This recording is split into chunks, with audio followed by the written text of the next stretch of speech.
Shimwe ndabaramukije cyane mu izina rya Yesu Kristo. Narifise icigwa n'umunsi tugomba duhagarareko, icigwa citwa inyenyeri. Inyenyeri rero ni ikintu no munsi kiranze isi canke sinzikaje abantu benshi. Umuntu aratakaza ubutunzi bwiwe canke atakaza umugisha wiwe kubera iki atigeza amenya rino banga. Ikintu ca mbere no munsi umuntu yavutse avukana inyenyeri. Iyo tuvuze inyenyeri twumvamo umuhamagaro canke twumvamo talent, impano. Buri muntu wese iravuka afise impano y'ikintu runaka ashoboye kurusha abandi canke afise umuhamagaro w'ikintu runaka ashoboye.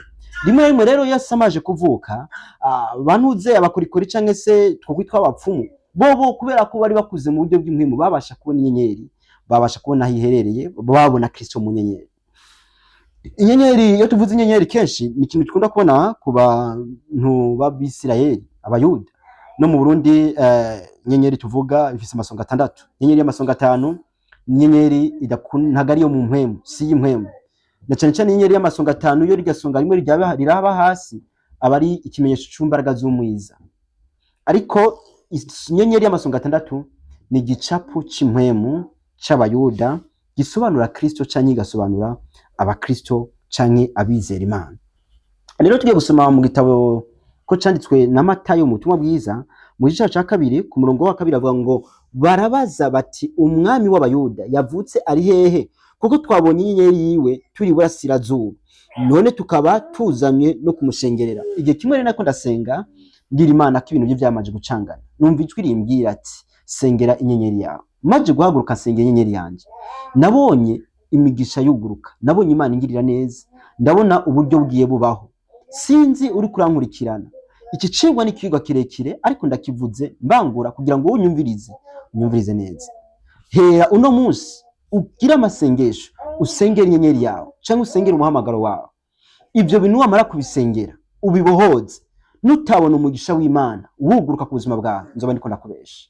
Abapfumu bagiye abanoge ku bapfumu nta kindi kintu bakora. Abapfumu umatekinike yabo bafata inyenyeri yawe bakayizimya, ugasanga umuntu yararirimba neza, yari yavumye ko munyuma akaza kuzima pu, ugasanga umuntu misi imbere yaravumye ageze imbere asharazima pa, ugasanga umuntu yarafise ubutunzi bwinshi ageze imbere arahomba pa. Ivyo byose ntabwo biba kubwisanganya, nagatego wabakoze kugira bazime irya talent yawe. Rero uhaguruke uca ubwenge. Ikintu kwibutsa ni kimwe, inyenyeri canke se umuhamagaro ntago bawiba. Ntihazagire umuntu agenda ngo inyenyeri barayiba, oya, ntago bayiba kuko ni Imana yakuremanye wewe. Nisho gukunda gusa barakizimya canke bakakirahurako kigakoreshwa bakagikopiyako, wewe wawe kazima ahubwo yundi kaka. Rero uhagurutse ugasenga inyenyeri yawe ukizera Yesu Kristo, inyenyeri yawe izokwaka, bizoshoboka cyane. Ndipfuza cyane yuko ino jambo ryo gukoraho, ino jambo ryo gufasha.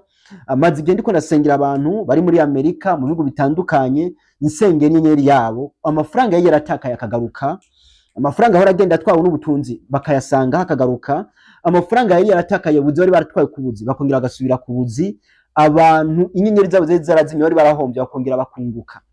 Rero mba nzi ico ndiko ndavuga, ico kinyenyeri sico je nibwiye, nico nigishijwe na Mwuka w'Imana.